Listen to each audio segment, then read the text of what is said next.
El océano es el guardián más antiguo de la Tierra, más viejo que las montañas, más paciente que los ríos, más silencioso que el cielo. Bajo su superficie no solo hay agua, hay historia. Historias que comienzan antes de nosotros, antes de los dinosaurios, antes incluso de que existiera la tierra firme. Allí abajo, en la penumbra y el frío, se guardan secretos que no deberían existir. Criaturas que parecen de otro planeta, sonidos que no sabemos interpretar, montañas que respiran lava, ríos invisibles, desiertos sin vida y tal vez huellas de civilizaciones que nunca imaginamos. Durante millones de años, el océano ha borrado y reescrito el mapa del mundo. Lo que hoy es costa, ayer fue fondo marino. Lo que ahora es un archipiélago, antes fue un continente. Y lo que creemos conocer, apenas es la superficie. En este documental vamos a sumergirnos despacio, sin prisa, como quien recorre una biblioteca en la penumbra, pasando el dedo por los lomos de libros que llevan siglos cerrados. Vamos a abrir esas páginas y dejarnos sorprender. Si este tipo de viaje tranquilo y lleno de asombro es el que quieres hacer conmigo, desde Dato Terra te invito a suscribirte. Así, cada vez que volvamos a bajar al mar profundo, estarás aquí, listo para escuchar lo que el océano quiera contarnos. Ahora, respira hondo y prepárate para ver el mundo como era, cuando todo era mar. Hubo un tiempo en el que no había playas, ni costas, ni islas, ni cordilleras, ni fronteras que separaran el agua de la tierra. Solo había agua. Imagínate eso por un segundo. Un mundo entero cubierto de océano, sin ningún lugar donde pisar, sin un centímetro de tierra firme. Solo un inmenso mar primigenio, profundo, oscuro y completamente silencioso. Un océano sin nombre, porque aún no había nadie que le diera uno. Hoy damos por sentado los continentes, trazamos sus bordes en los mapas, los coloreamos, los recortamos, los enumeramos. Pero en los primeros miles de millones de años de la Tierra, todo eso era una ilusión futura. En realidad, la Tierra nació como un planeta azul, pero de un azul absoluto.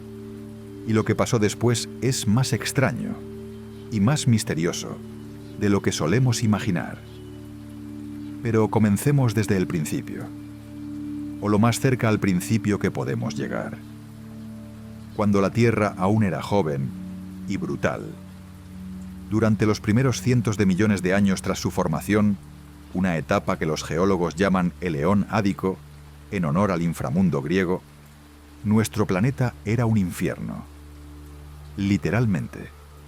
Temperaturas abrasadoras, meteoritos cayendo constantemente, volcanes vomitando lava sin pausa. La corteza terrestre era tan inestable que nada se mantenía sólido por mucho tiempo. Y sin embargo, el agua llegó. Y no solo llegó, lo cubrió todo. ¿Cómo es posible? Hay tres teorías principales. La primera dice que el agua ya estaba aquí desde el principio, atrapada en los minerales del manto terrestre. Cuando los volcanes liberaron esos compuestos, el vapor de agua se condensó y llovió. Pero no fue una lluvia como la que tú conoces. Fue una lluvia que duró miles de años. Un aguacero perpetuo, suficiente para llenar todos los mares y océanos que hoy cubren el 70% de la superficie terrestre. Y algo más. La segunda teoría apunta al espacio. Meteoritos ricos en agua, conocidos como condritas carbonáceas, habrían impactado el planeta en grandes cantidades, depositando su contenido líquido aquí. Es decir, si esto es cierto, el agua de tu cuerpo podría venir de otra estrella. Y la tercera teoría es una mezcla de ambas. Tal vez parte vino desde dentro y parte vino desde fuera. No lo sabemos con certeza, pero sí sabemos esto. Una vez que el agua llegó, lo cambió todo. El océano planetario.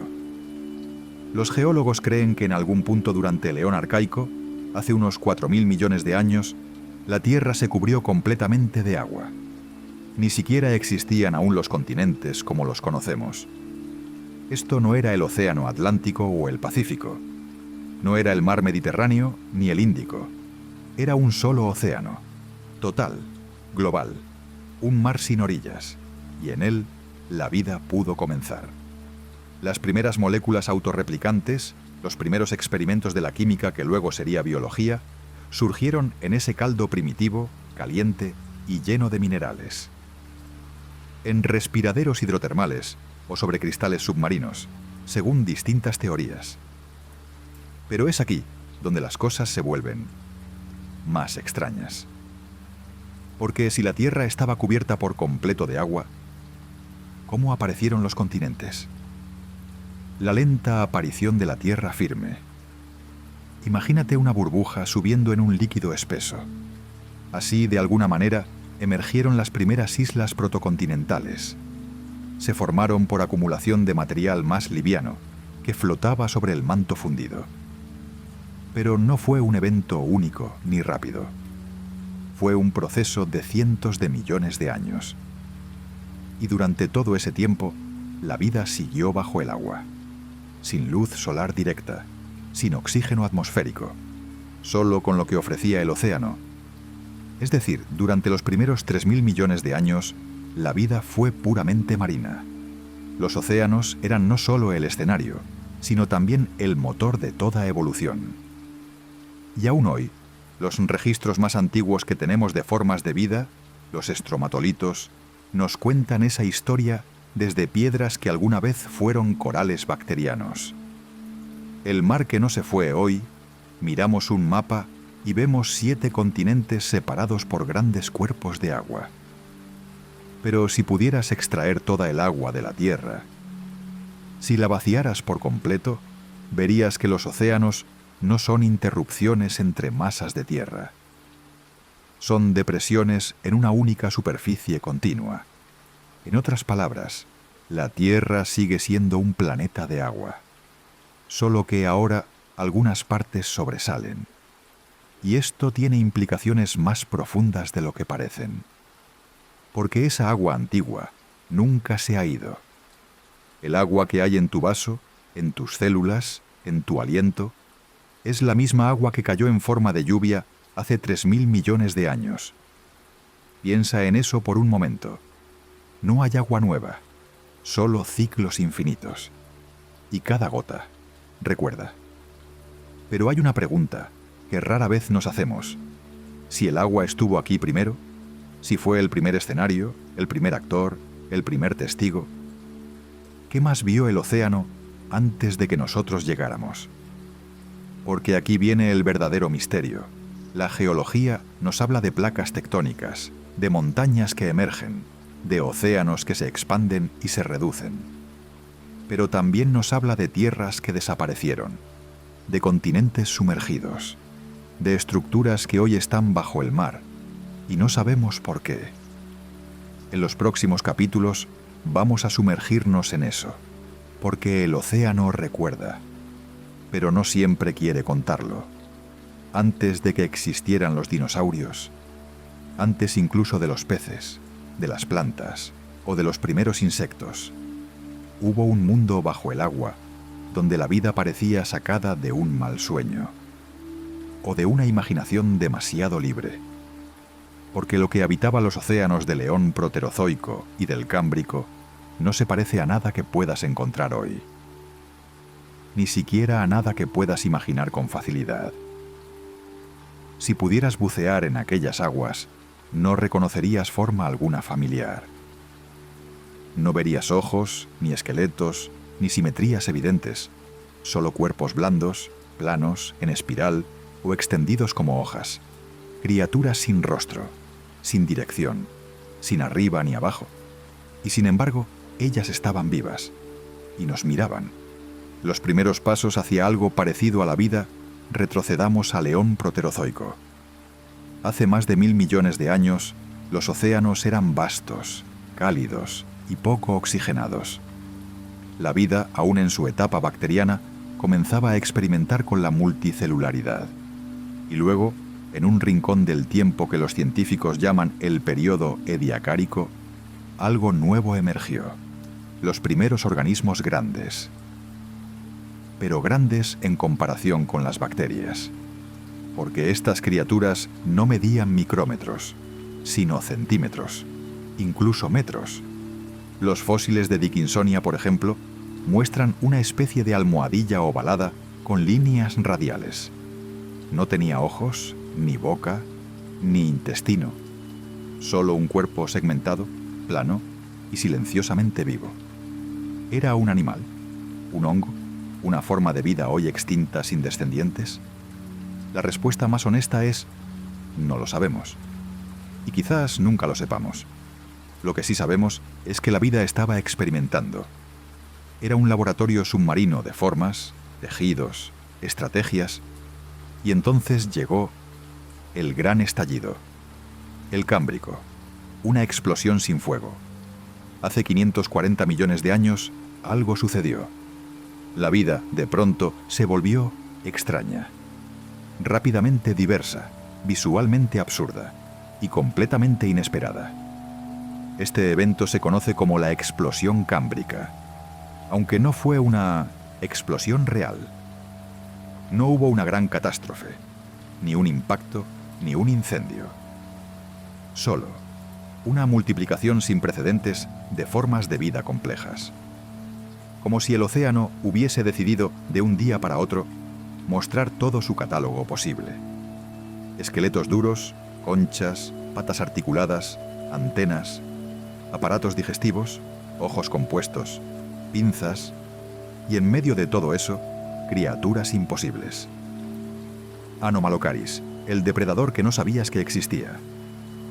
Imagínate una criatura de 1 metro de largo, gigante para su época, con un cuerpo segmentado, una boca circular parecida a una piña, ojos compuestos sobresaliendo de su cabeza y 2 apéndices en forma de garra extendidos hacia adelante. Ese es el Anomalocaris.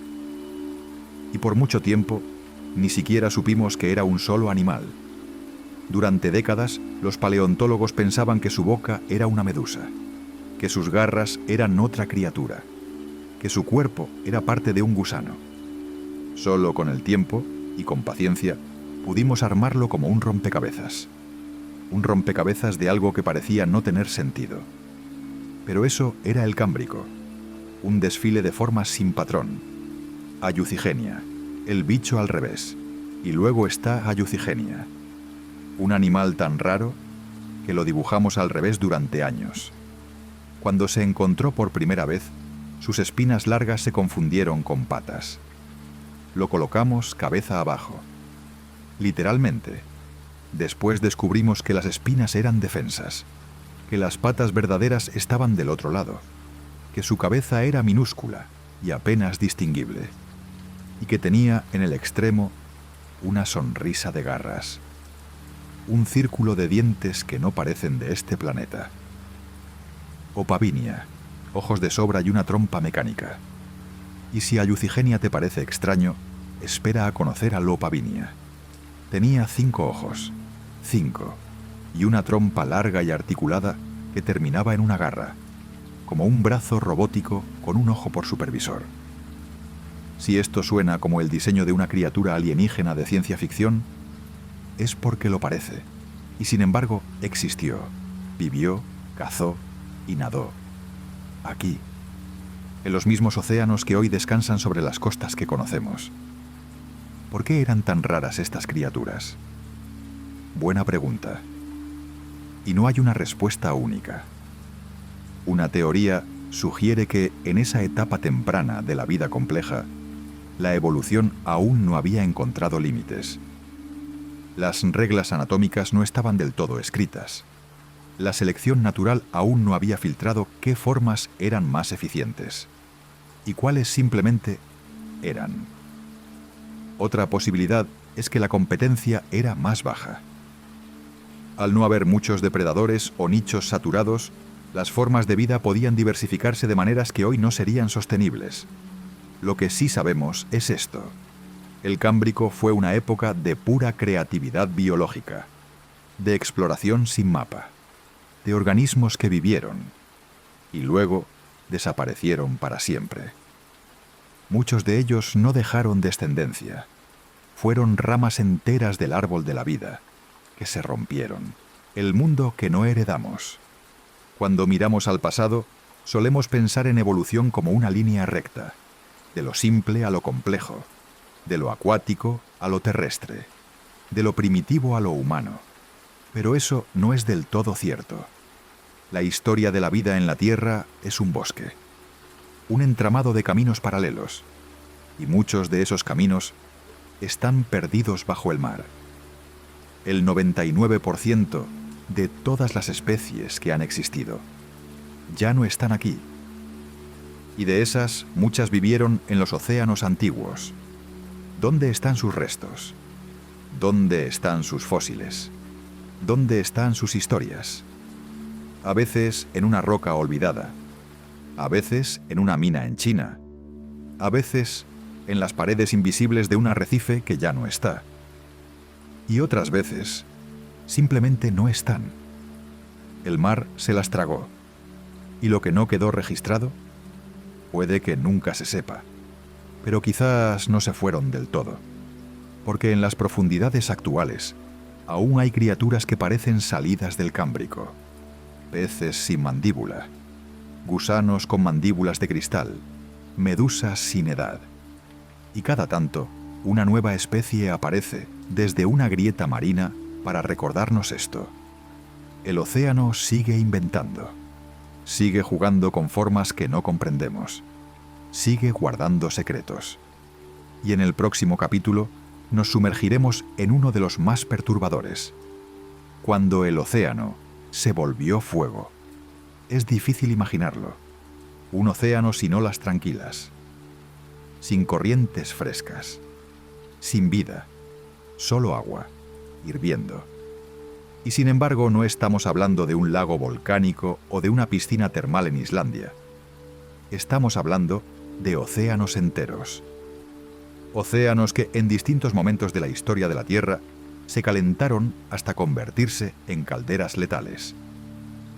Cuando la vida se detiene. Para entenderlo, tenemos que recordar algo. La vida es resistente, pero no invencible. Y el océano, aunque parezca eterno e inmutable, es un sistema delicado. Un pequeño cambio en su temperatura, y todo puede colapsar. Durante ciertas extinciones masivas, como la del Pérmico-Triásico, hace unos 250 millones de años, la temperatura de los mares subió tanto que gran parte de la vida marina simplemente dejó de existir. Imagina bucear en esas aguas, el calor envolviendo tu cuerpo, el oxígeno escaseando hasta desaparecer, y un silencio absoluto, roto solo por burbujas de gases venenosos ascendiendo desde el fondo. El origen del infierno líquido, pero ¿qué puede calentar un océano entero? En el caso del Pérmico, la respuesta fue una combinación letal. En lo que hoy es Siberia, un supervolcán llamado Trampas Siberianas entró en erupción. No por días, no por semanas, sino por cientos de miles de años. Las colosales emisiones de dióxido de carbono y metano crearon un efecto invernadero descontrolado. El aire se volvió más caliente. Los océanos absorbieron ese calor y lo retuvieron. Pero el calor no fue lo único mortal. A medida que el agua calentaba, liberaba los gases disueltos en ella. Entre ellos, sulfuro de hidrógeno, un veneno capaz de aniquilar ecosistemas enteros. Era como si el océano se hubiese convertido en una gigantesca sopa tóxica. Cuando el calor se convierte en fuego real, en algunos escenarios más extremos, y aunque suene increíble, el agua pudo incluso entrar en contacto directo con magma cercano a la superficie, provocando un calentamiento local tan intenso que, literalmente, hervía. Hoy podemos ver ecos de ese fenómeno en zonas volcánicas activas bajo el mar. En lugares como la dorsal del Pacífico Oriental, fumarolas hidrotermales expulsan agua a más de 400 grados Celsius. No es un error. Sobrepasa el punto de ebullición, pero la presión extrema del fondo marino impide que se convierta en vapor. Durante ciertos eventos geológicos, este tipo de actividad pudo ser masiva, esparciendo calor y químicos letales por amplias regiones oceánicas. El océano sin oxígeno. Cuando el mar se calienta demasiado, su capacidad para retener oxígeno disminuye. Y sin oxígeno, incluso las criaturas más resistentes colapsan. Este estado se conoce como anoxia oceánica. Es un término técnico para algo aterrador: un mar muerto. En el Pérmico, la anoxia no fue localizada, fue global. Y el resultado fue que alrededor del 96% de las especies marinas desaparecieron. Piénsalo, casi todo lo que vivía en el mar se extinguió. Y con ello, gran parte de la cadena de vida del planeta. Un futuro posible. Si todo esto te parece un relato del pasado, vale la pena recordar algo. Los océanos modernos también se están calentando. No a niveles de hervir, todavía, pero sí lo suficiente como para alterar corrientes, blanquear arrecifes y expandir zonas muertas. Y aquí es donde la historia se vuelve una advertencia. En la Tierra primitiva, estos cambios tardaban miles o millones de años en desarrollarse. Hoy estamos viendo transformaciones en décadas. El océano responde, pero no siempre a nuestro favor. Lo que queda cuando el agua se vuelve fuego, cuando el mar se calienta hasta niveles extremos, no solo mueren sus habitantes, mueren sus memorias. Los ecosistemas que colapsan no vuelven a ser los mismos. Los nichos vacíos son ocupados por nuevas formas de vida, si es que aparece alguna. Es como si el océano se reinventara desde cero, y el nuevo mar que surge después es otro. Pero no todo termina aquí, porque incluso después de hervir, incluso después de volverse tóxico, el océano ha demostrado una resiliencia inquietante. Siempre regresa, siempre se reinventa, y en ese renacer construye nuevas montañas bajo el agua. Cordilleras que, como veremos en el próximo capítulo, respiran lava en silencio. Cuando pensamos en montañas, las imaginamos apuntando al cielo. Picos nevados, cimas que parecen tocar las nubes. Pero la mayoría de las montañas de la Tierra no están sobre la superficie, están bajo el agua. Y no solo son montañas, son cordilleras enteras. Cadenas que se extienden por decenas de miles de kilómetros y que casi nadie ha visto. La columna vertebral oculta de la Tierra. Si pudiéramos drenar todos los océanos, lo que aparecería ante nosotros sería un mapa completamente distinto. Y en el centro de ese mapa recorreríamos una línea inmensa, serpenteante, que da la vuelta al planeta, la dorsal mesoatlántica. Se extiende desde el Ártico hasta el Atlántico Sur, como una cicatriz brillante en la corteza terrestre. Y lo más asombroso es que está viva, porque a diferencia de las montañas de la superficie, que se desgastan con el tiempo, estas montañas crecen. Y lo hacen respirando lava. El nacimiento de un mundo nuevo. Las dorsales oceánicas son el lugar donde nacen los fondos marinos. En sus grietas, el magma asciende desde el manto y se enfría al contacto con el agua, formando roca nueva. Cada segundo, cada minuto, sin detenerse, están expandiendo la corteza oceánica.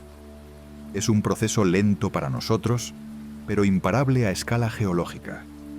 Unos pocos centímetros al año que con el tiempo cambian continentes. Es, literalmente, el planeta construyéndose a sí mismo. Fumarolas negras. El aliento de la montaña.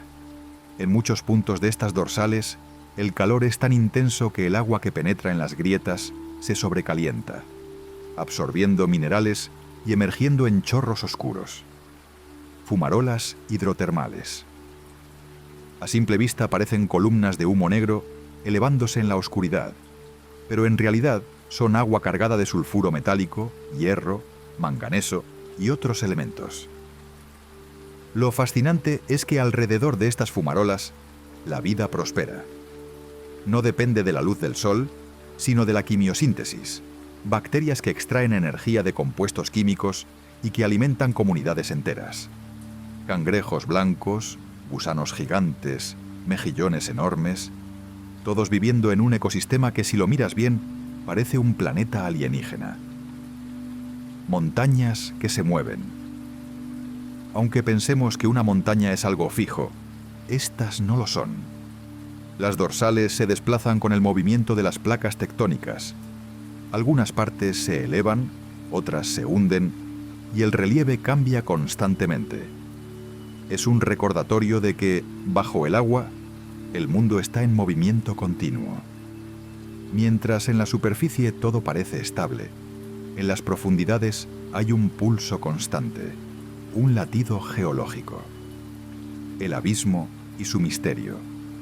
En los bordes de estas cordilleras, el terreno desciende hacia las llanuras abisales, lugares tan profundos y oscuros que aún no hemos explorado por completo. Ahí, en la transición entre la montaña y el abismo, los geólogos encuentran pistas sobre los ciclos del planeta. Capas de lava, restos de erupciones pasadas, huellas de terremotos submarinos y quizás algo más. Porque en algunas zonas de dorsal se han encontrado formaciones que no encajan del todo con procesos naturales conocidos. Estructuras simétricas, alineaciones extrañas, formas que despiertan más preguntas que respuestas. No es una afirmación, es solo una observación, pero nos recuerda que, incluso hoy, el océano no ha revelado todos sus secretos. La montaña eterna. A diferencia de las cimas terrestres, que tarde o temprano se erosionan, las dorsales siempre están creciendo. Incluso si partes de ellas se hunden, otras vuelven a emerger. Es un ciclo sin fin, una obra de arquitectura planetaria que nunca se detiene. En el próximo capítulo dejaremos las montañas y nos enfocaremos en un misterio más cercano a la superficie y mucho más inquietante: los continentes que el mar se tragó. Los mapas nos dan una sensación falsa de certeza. Trazamos líneas, dibujamos costas, nombramos territorios y creemos que siempre estuvieron ahí. Pero el océano tiene memoria, y si pudiera hablar, nos contaría algo incómodo.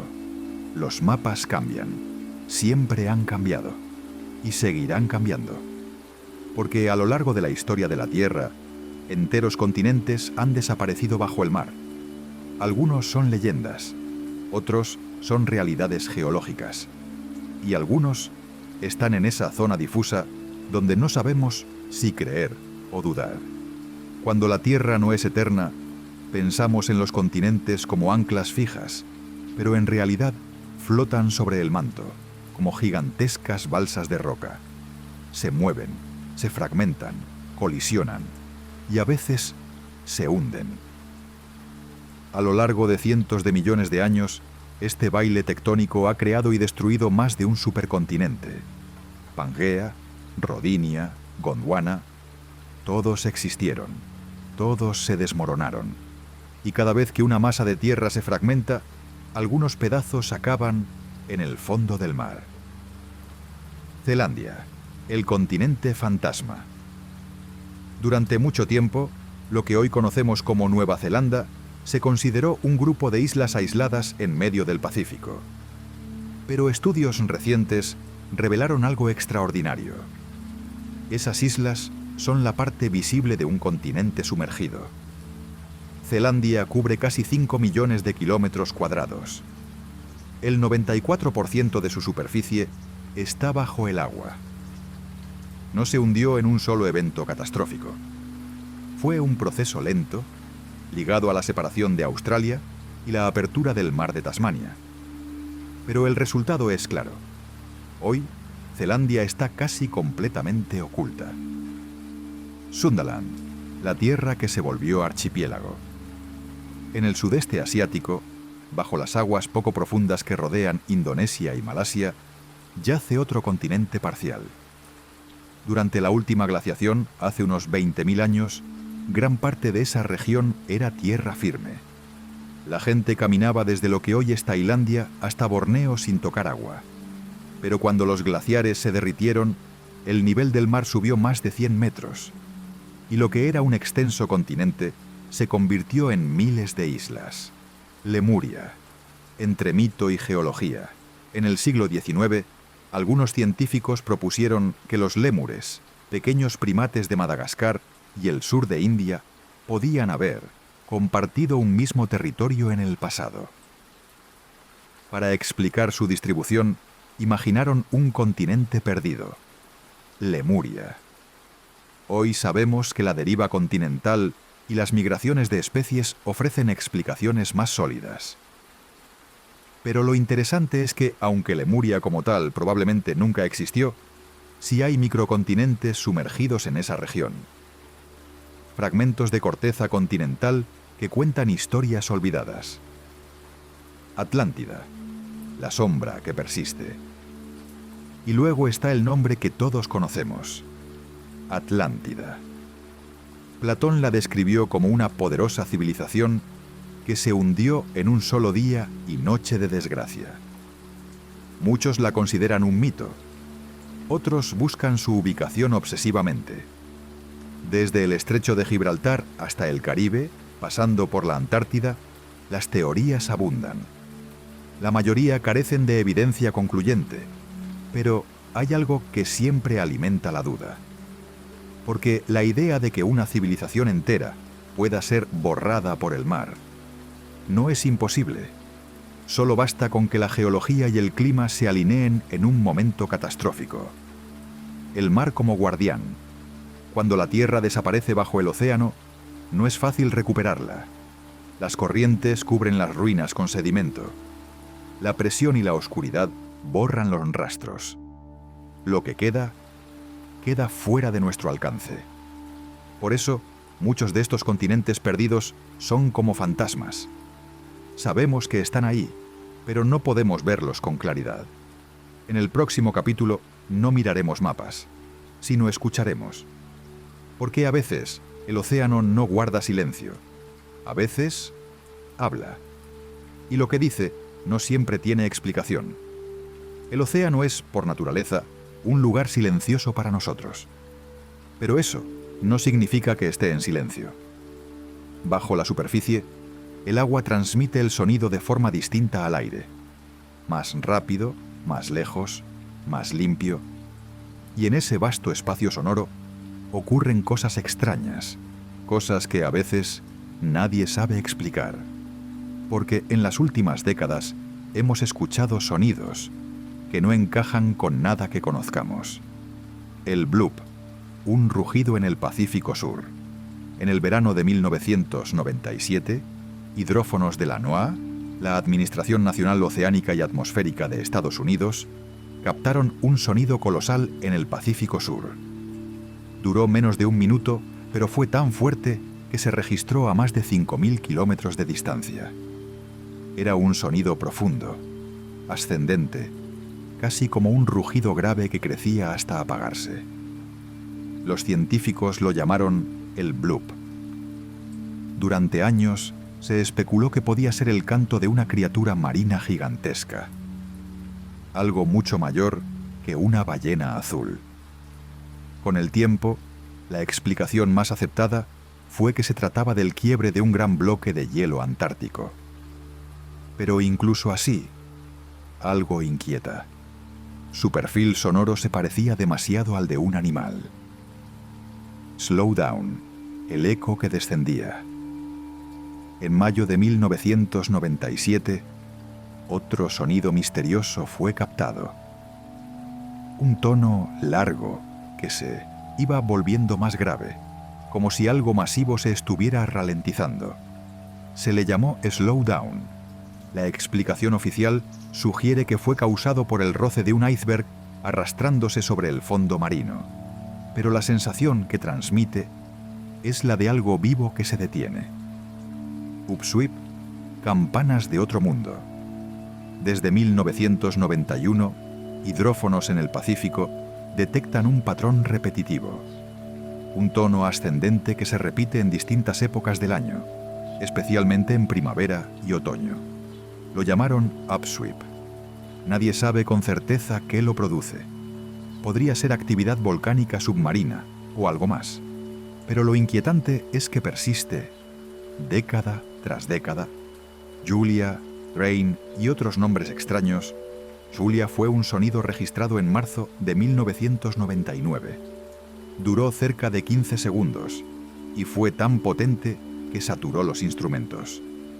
Train, en 2001, parecía literalmente el paso de un tren bajo el agua. Y hay más. Sonidos cortos, chirridos metálicos, pulsos rítmicos que no corresponden a ningún animal marino conocido. ¿Naturaleza o algo más? La explicación más prudente siempre apunta a fenómenos naturales. Glaciares rompiéndose, actividad volcánica, movimientos de masas de tierra bajo el mar, pero no siempre los datos encajan, y cuando no encajan, el misterio se expande. Porque si hay algo que hemos aprendido al escuchar el océano, es que no conocemos a todos sus habitantes, ni todos sus movimientos, ni todos sus secretos. La inmensidad como escondite. El 70% del planeta está cubierto por agua, y la mayor parte de esa agua cubre regiones profundas que nunca hemos explorado directamente. Podrían existir criaturas enormes o procesos geológicos desconocidos que emiten sonidos más allá de nuestra comprensión. Y hasta que no los veamos, solo serán voces sin rostro. En el próximo capítulo seguiremos en las profundidades, pero cambiaremos de sentido. No escucharemos, veremos. Ríos invisibles que fluyen bajo el mar.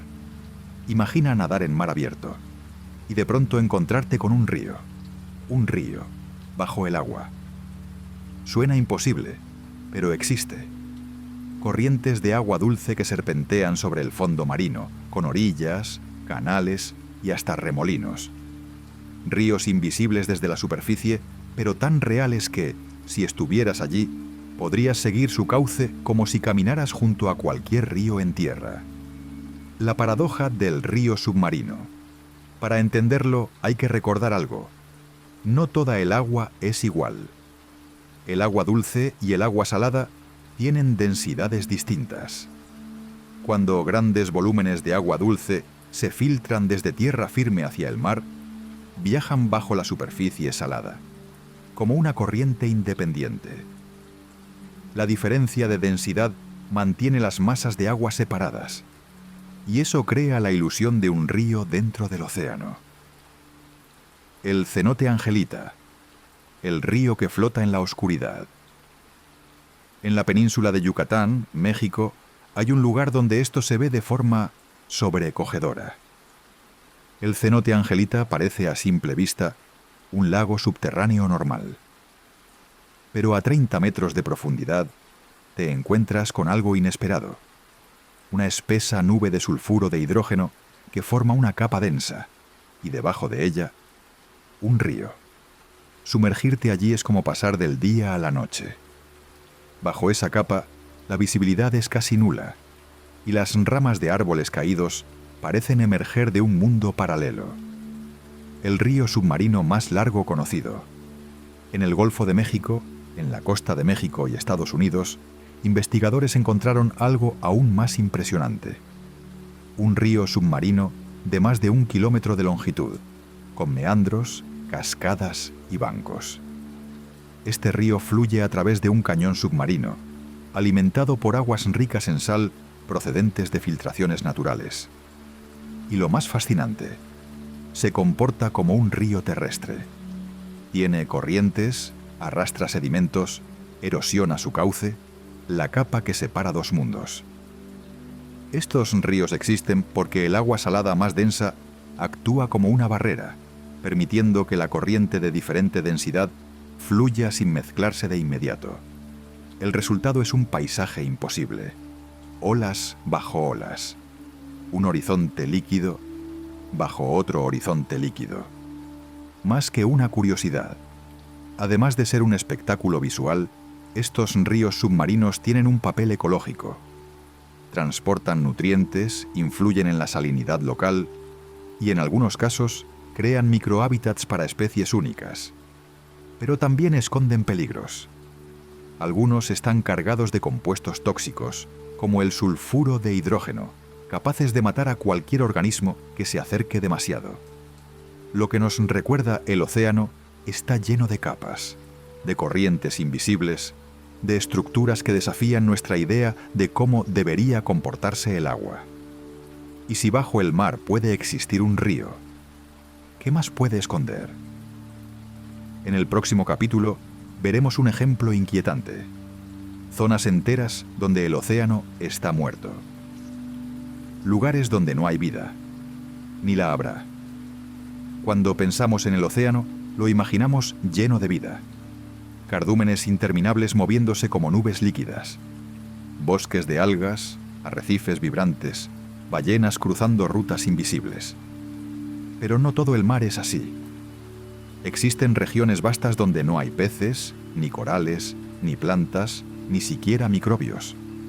Son zonas muertas. Lugares donde la vida no puede instalarse y donde probablemente no lo hará jamás. El concepto de zona muerta.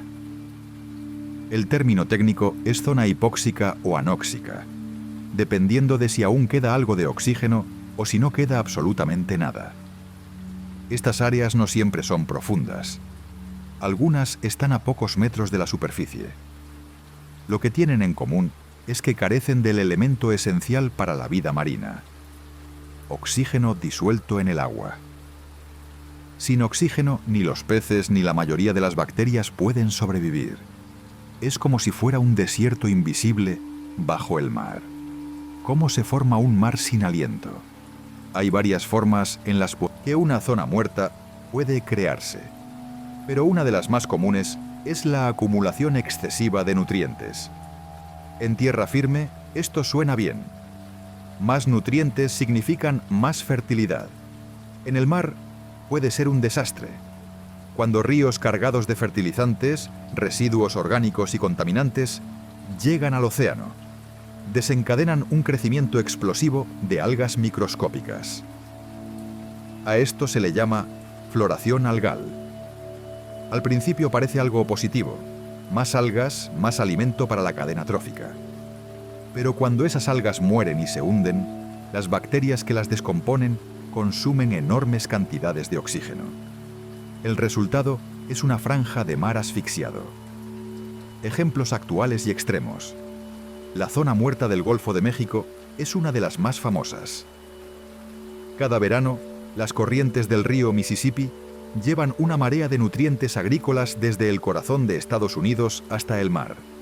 El resultado: un área hipóxica que puede cubrir hasta 22.000 kilómetros cuadrados.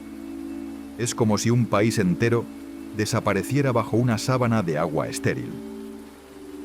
En el mar Báltico, el problema es aún más persistente. Allí, las aguas son poco profundas y el intercambio con el océano abierto es limitado, lo que provoca que la falta de oxígeno se prolongue durante meses, incluso años. Algunas áreas del Báltico han estado sin oxígeno durante décadas, acumulando sedimentos tóxicos en el fondo. Zonas muertas naturales. No todas las zonas muertas son culpa del ser humano. Algunas existen por causas naturales y han estado allí mucho antes de que hubiera agricultura o industria. En las profundidades del Océano Pacífico, frente a las costas de Perú y Chile, hay una franja de agua donde la circulación oceánica es mínima. El fitoplancton prospera en la superficie gracias a las corrientes frías y ricas en nutrientes, pero cuando muere, el oxígeno se agota rápidamente en las capas intermedias. Esto crea una capa intermedia mínima de oxígeno que puede extenderse por miles de kilómetros. En el Mar Negro, el 87% de su volumen es anóxico de forma permanente. Por debajo de los 200 metros, el agua está cargada de sulfuro de hidrógeno. Es literalmente venenosa para casi toda la vida que conocemos. El peligro invisible. Lo más inquietante de las zonas muertas es que no se ven desde la superficie. Puedes navegar sobre ellas sin notar nada extraño.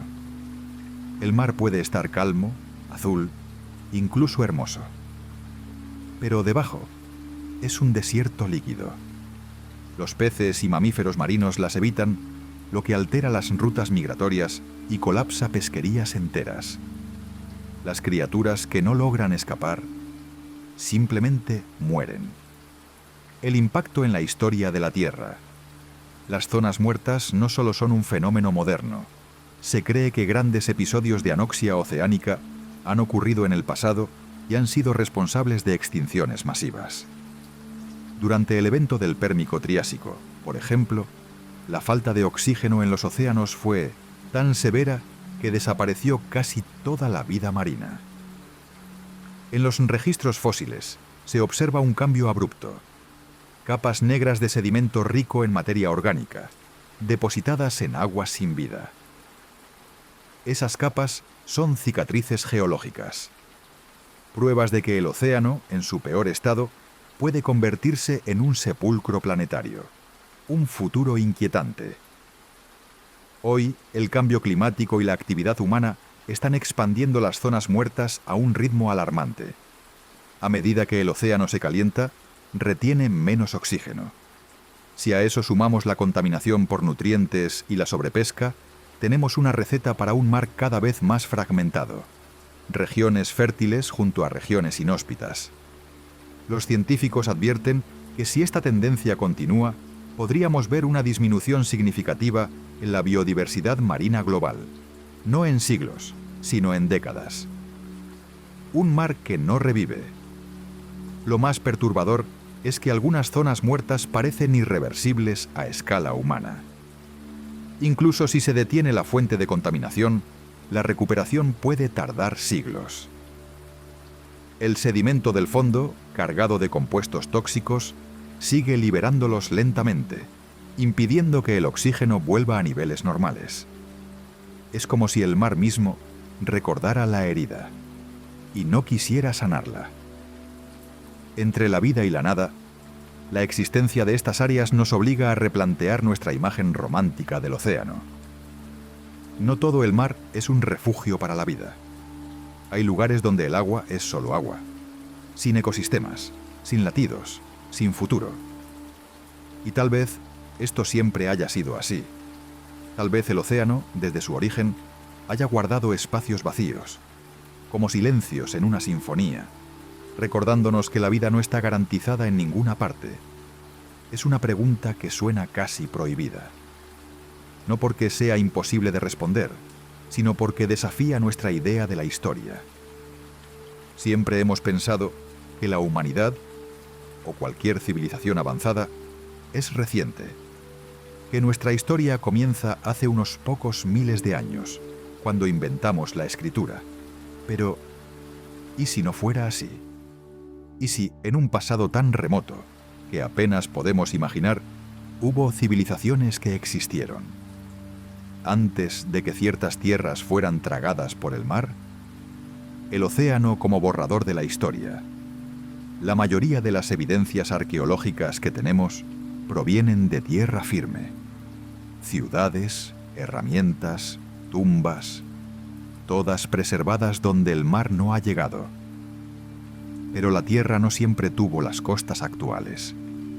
En los últimos 2 millones de años, el nivel del mar ha subido y bajado más de 100 metros en múltiples ocasiones. Cada vez que sube, inunda regiones que antes eran tierra habitable. Y con ellas, borra lo que allí había. Si existiera una civilización avanzada antes de la última glaciación, buena parte de sus restos podrían estar hoy bajo el agua, ocultos por sedimentos y tiempo. Doggerland, el país que desapareció en silencio. Entre lo que hoy son las Islas Británicas y Europa continental, hubo una extensa llanura llamada Doggerland. Hace apenas 8.000 años, era un lugar fértil, lleno de ríos y bosques. Gente vivía allí. Cazadores, recolectores, quizás las primeras comunidades agrícolas de la región.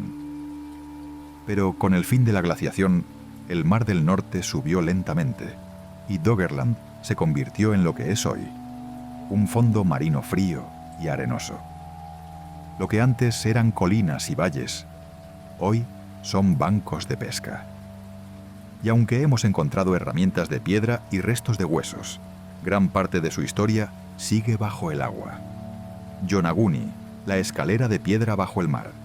En 1986, un buzo frente a la isla japonesa de Yonaguni encontró algo inesperado. Estructuras masivas de piedra con formas geométricas, como terrazas y escaleras. Algunos dicen que es una formación natural esculpida por corrientes y terremotos. Otros creen que es una construcción hecha por manos humanas hace más de 10.000 años, antes de que esa zona quedara sumergida. La verdad es que no hay consenso.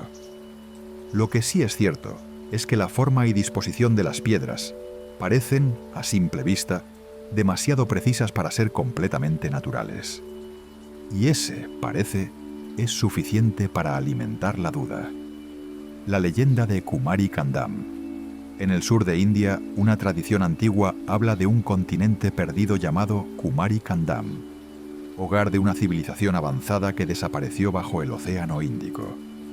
Para la ciencia oficial, esto es más mito que historia.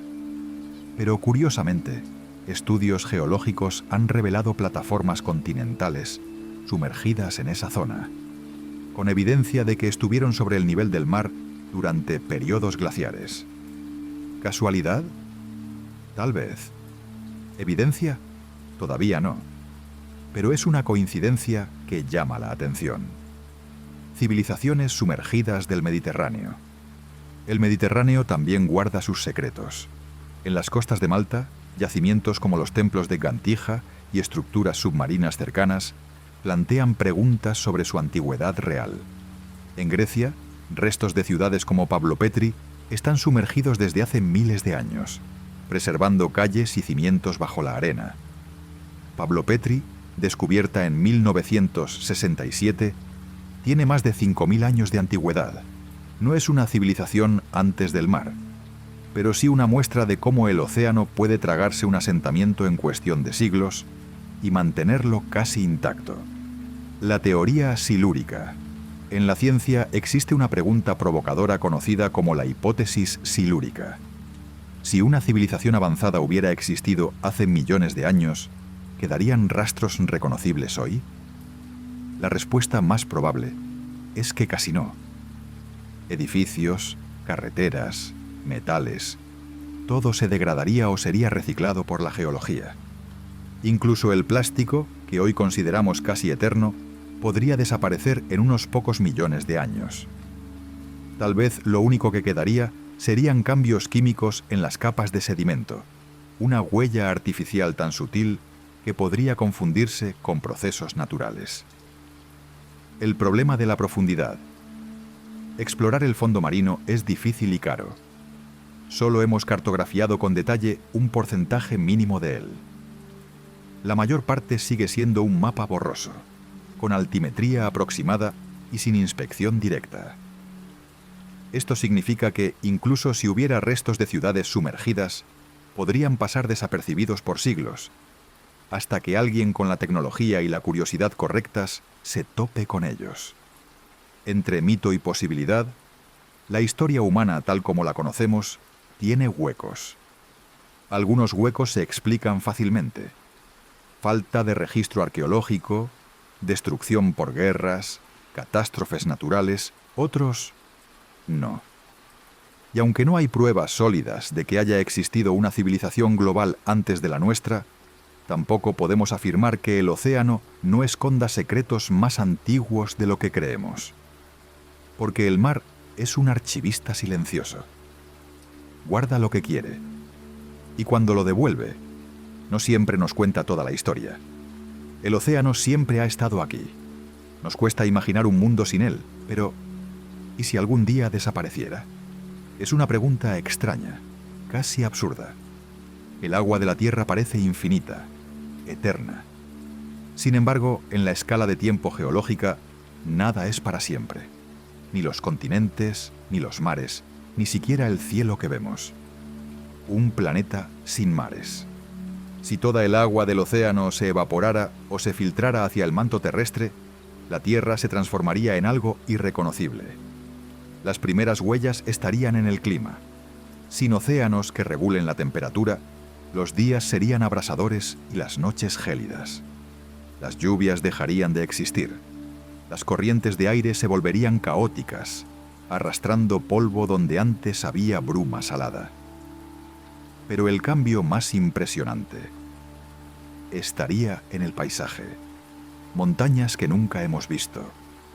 Bajo el agua hay cordilleras más largas que los Andes, volcanes más altos que el Everest, cañones más profundos que el Gran Cañón. Si el océano se retirara, todos estos colosos emergirían. La dorsal mesoatlántica quedaría expuesta como una cicatriz gigantesca atravesando el planeta.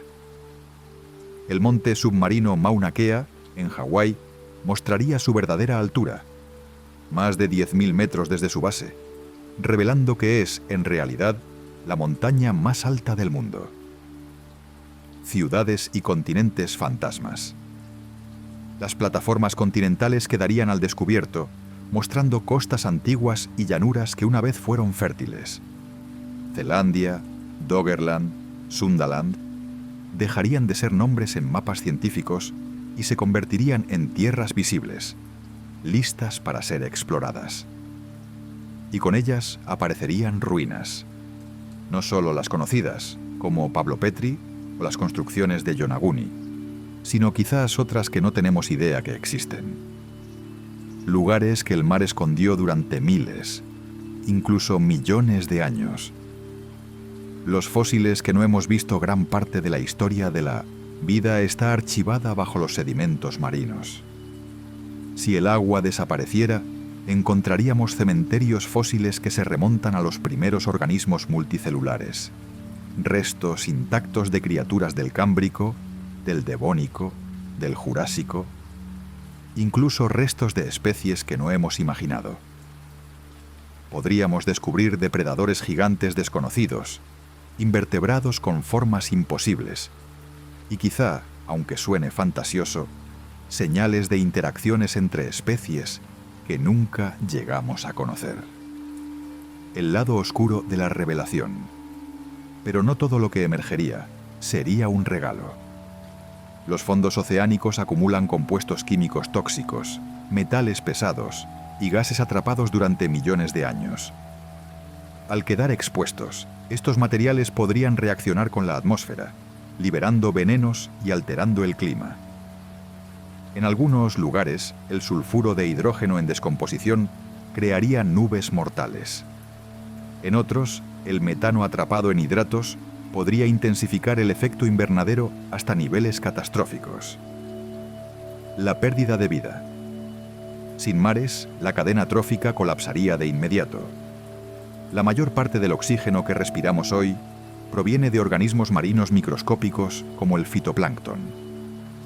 Sin ellos, la atmósfera cambiaría en cuestión de décadas. La humanidad, tal como la conocemos, no sobreviviría mucho tiempo. ¿Podría pasar realmente? En condiciones naturales, es extremadamente improbable que el océano desaparezca por completo. Pero en el pasado geológico, parte de su agua se ha almacenado temporalmente en el hielo o filtrado hacia el interior del planeta, y en escalas de cientos de millones de años, podrían darse combinaciones de factores, actividad tectónica, impacto de asteroides, cambios en la radiación solar, que transformen radicalmente su volumen. No estamos hablando de algo que ocurra mañana. Pero la historia de la Tierra está llena de eventos que parecían imposibles, hasta que sucedieron. Un espejo de nuestra ignorancia. Pensar en un planeta sin océanos no es un ejercicio morboso, sino una forma de comprender cuán dependientes somos de algo que damos por hecho. El mar no es solo agua. Es un sistema que regula el clima, recicla nutrientes, almacena carbono y nos da la mitad del oxígeno que respiramos. Es, en muchos sentidos, el corazón de la Tierra. Y cuando imaginamos su ausencia, entendemos lo frágil que sería todo sin él. El último regalo del mar. Si un día el océano se retirara, dejaría tras de sí un archivo abierto de la historia planetaria. Capas de roca como páginas, fósiles como fotografías y restos de paisajes que nunca hemos visto. Tal vez encontraríamos pruebas de civilizaciones olvidadas, o confirmaríamos que nunca hubo ninguna antes que nosotros. Tal vez descubriríamos que la vida ha tenido más versiones de las que sospechamos. O tal vez encontraríamos más preguntas que respuestas. Reflexión final. En este viaje hemos recorrido mares que cubrieron todo el planeta, criaturas imposibles, océanos que se convirtieron en fuego, cordilleras sumergidas, continentes desaparecidos, voces sin explicación, ríos submarinos, desiertos de agua y hasta la posibilidad de civilizaciones antes del mar. Todo esto nos recuerda algo simple pero profundo. El océano no es un escenario secundario de la vida, es su protagonista silencioso. Mientras esté aquí, seguirá escondiendo secretos. Y nosotros, mientras podamos, seguiremos buscándolos. Si has llegado hasta este punto, significa que compartes nuestra fascinación por lo que está oculto bajo las olas. En Datoterra creemos que la curiosidad es el mejor mapa y que cada respuesta lleva a una nueva pregunta. Si quieres seguir explorando conmigo los misterios del planeta, sus historias olvidadas y sus verdades ocultas, considera suscribirte. Así, cada nuevo viaje nos llevará más lejos y más profundo.